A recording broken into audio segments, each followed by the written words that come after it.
बिगड़ी नई चकरी।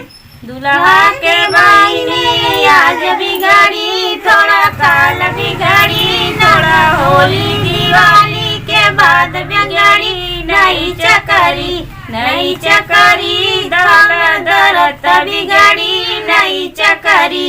बलहा के बहिनी आज बिगड़ी थोड़ा काल बिगड़ी थोड़ा होली दिवाली के बाद बिगड़ी नई चकरी। नई चकरी दरत बिगड़ी नई चकरी। बर्तियन के बहिनी आज बिगड़ी थोड़ा काल बिगड़ी थोड़ा होली दिवाली के बाद बिगड़ी नई चकरी।